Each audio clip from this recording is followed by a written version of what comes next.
आज बन रही साथियों मेरी प्योर उत्तराखंड की ऑर्गेनिक राजमा और ऑर्गेनिक तुअर की दाल। और ये दाल मेरी मम्मी ने भेजी है मेरे लिए। कल मेरे मामा जी आए इंडिया से जापान और वो मेरे लिए लाए, तो कल रात को मैंने इसको सोख कर लिया था क्योंकि मैं सुबह ड्यूटी गया था। और अभी आया मैं शाम को, एक सीटी मराई मैंने।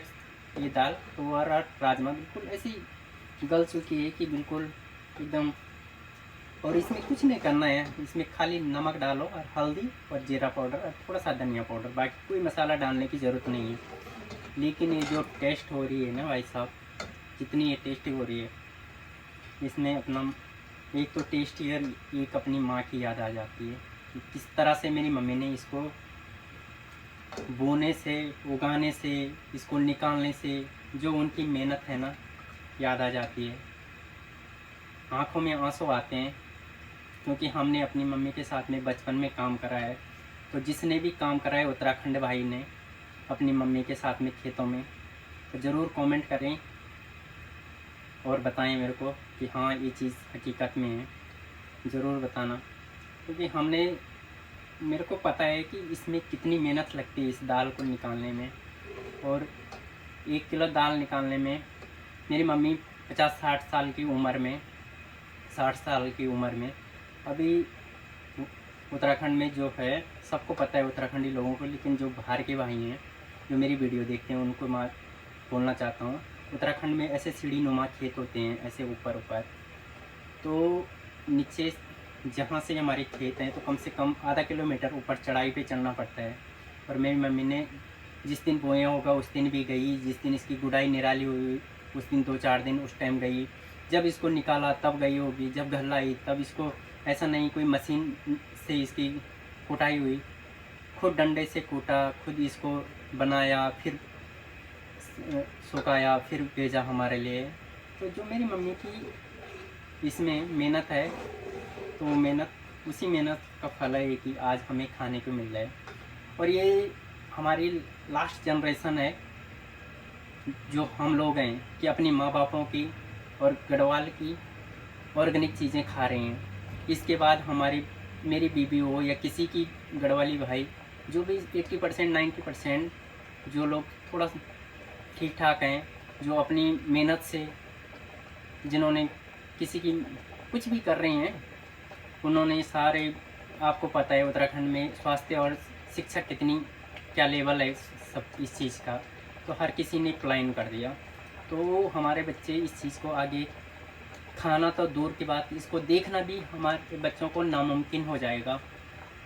तो ये हमारी लास्ट पीढ़ी है कि जो हम लोग खा रहे हैं इसको, और शुक्रगुजार करना चाहिए हमें अपने माँ बापों का जो हमें दे रहे हैं अभी तक। और उसके साथ साथ में मैं आप लोगों को एक और चीज़ बताऊंगा कि ये देख सकते हो आप, ये है देसी घी, जो प्योर भैंस का घी है। ये भी मेरी सासू माँ ने मेरे को भेजा है, और ये 6 महीने पहले भेजा था उन्होंने, किसी भाई के पास आए थे कोई। और जब तक ये ख़त्म हुई, 2 लीटर की बोतल थी, और जब तक ये ख़त्म हुई तब तक उन्होंने फिर दोबारा भेज दिया।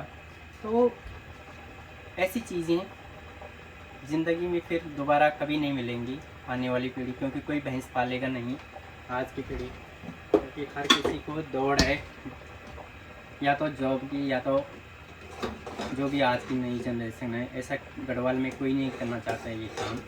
तो ये चीज़ें अब मिलेंगी नहीं, इसमें कोई बीमारी नहीं, कुछ नहीं। ये तो आयुर्वेदिक दवाई का काम करती हैं ये दालें, जो हमारी ऑर्गेनिक चीज़ें हैं। यदि आप लोगों के साथ भी ऐसी चीज़ें आती हैं, जो भाई विदेशों में रहते हैं, जो भाई शहरों में रहते हैं, कंपनियों में जॉब करते हैं, या कुछ भी है, उत्तराखंड से पलायन कर चुके हैं, वो चीज़ें जब देखते हैं तो मेरे को आज बड़ी खुशी हो रही है। और खुशी के साथ साथ मेरे को अपनी माँ की याद भी आ रही है कि जिस माँ ने हमें जन्म दिया, और वो माँ आज हमारी इस उम्र में भी हमें खिला रही है। आप देख सकते हो मैं 7 समंदर दूर हूँ, जापान में हूँ, और मेरी मम्मी का प्यार देख सकते हो आप कि मेरी मम्मी ने वहाँ से मेरे को मेरे मामा जी के पास भेजा है कि ये मेरे वहाँ देना, बच्चे को देना। तो उनका प्यार आप देख सकते हो।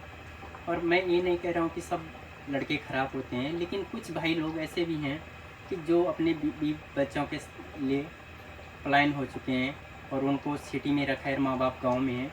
और बीवी को तो डेली फ़ोन करेंगे, खर्चा देंगे, सब कुछ अपना परिवार चलाने के लिए, जो कि हर कोई करता है।